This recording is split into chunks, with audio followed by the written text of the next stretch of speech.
Minsan, bumabalik ako sa isang panaginip na ayokong kalimutan. Hindi dahil masaya siya, kundi dahil totoo siya. Sa panaginip na yon, nakita ko ang aking sarili. Una, ang batang hulihan. Simple lang ang pangarap, makaahon, magkaroon ng mas maayos na buhay. Pero kulang sa gabay. Kaya natutong sumugal kahit hindi sigurado. Ikalawa, ang hulihan na nagkamali. Akala ko noon, kaya kong kontrolin ang lahat. Akala ko, kaya kong itama ang mali. Kahit mali na ang simula. Lalo na sa mga paraan na natukso ako at hindi ko napigilan ang sarili ko. Hanggang sa dumating ako sa puntong hindi ko na maipagtanggol ang sarili ko. Natukso ako, hindi ko napigilan ang sarili ko.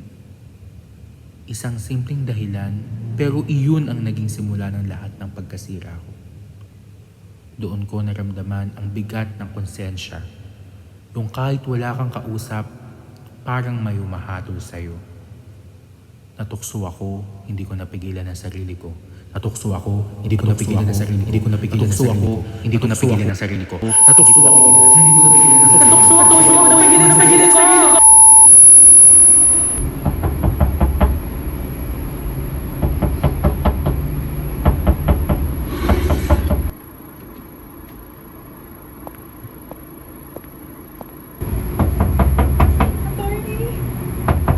Attorney, tulong!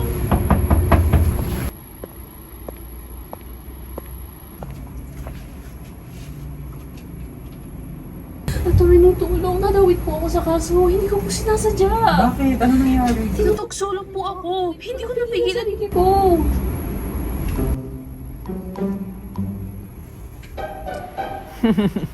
Ganyan din yung sinabi ko sa sarili ko eh. Natukso ako, hindi ko napigilan yung sarili ko.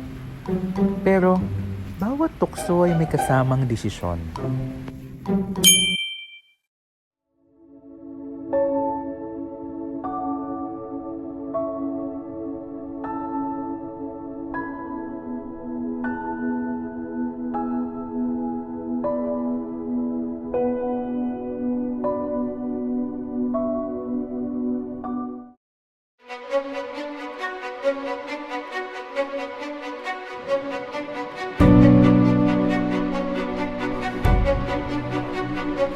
Attorney Fabian Candelaca, handa na ba kayo maglahad ng inyong panig? Opo, mahal na ako. Handa na po.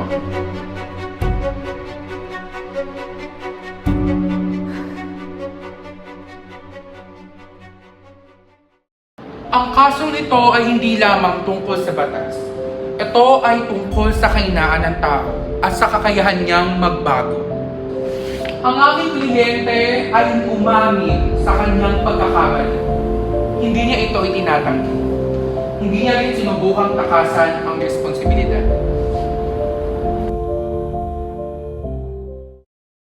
Sinabi niya sa akin ang mga salitang matagal ko nang narinig at minsan ko rin sinabi. Natokso ako, hindi ko napigilan ang sarili ko.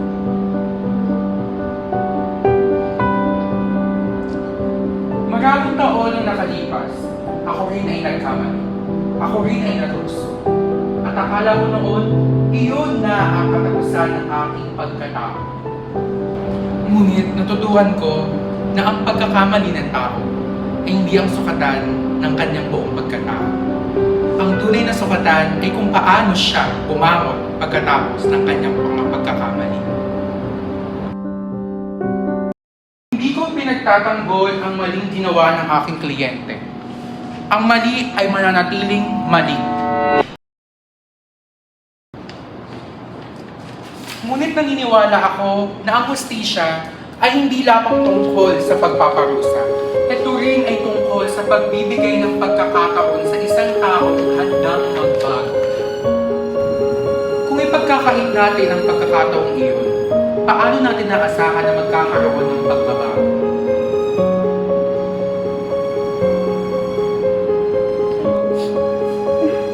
Ang batas ay dapat maging matatag, ngunit dapat din itong maging makatao.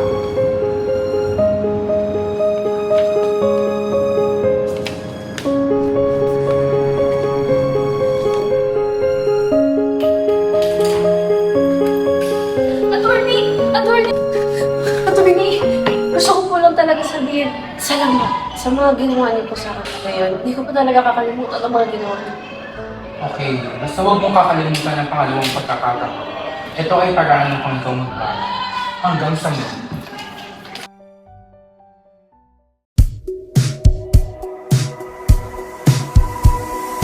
Natukso ako, hindi ko napigilan ang sarili ko. Minsan sa buhay, kailangan muna nating magkamali upang tunay na matuto. Tulad ko, ilang ulit akong nadapa, ilang ulit ding natukso. At may mga pagkakataong hindi ko napigilan ang sarili ko sa maling landas. Ngunit, sa bawat pagkakamali, may aral na unti-unting humubo sa kung sino ako ngayon. At ngayon, masasabi kong hindi nasayang ang mga pagkadapang iyon dahil natuto ako. Natutong bumangon, natutong lumaban, at higit sa lahat, natutong magbago. Marahil ito ang dahilan kung bakit ako naging abogado, hindi lang para ipaglaban ang batas, kundi para unawain at tulungan ang mga taong minsan ding naligaw katulad ko. Dahil sa buhay, hindi mahalaga kung ilang beses kang nagkamali. Ang mahalaga ay kung paano ka bumangon at piniling itama ang landas mo. Ito ang buhay. At sa bawat pagkakamali, may pagkakataon tayong magsimula muli.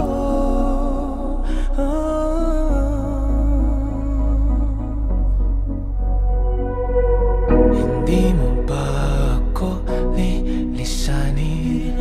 Hindi pa ba sapat pagpapahirap sa'kin? Hindi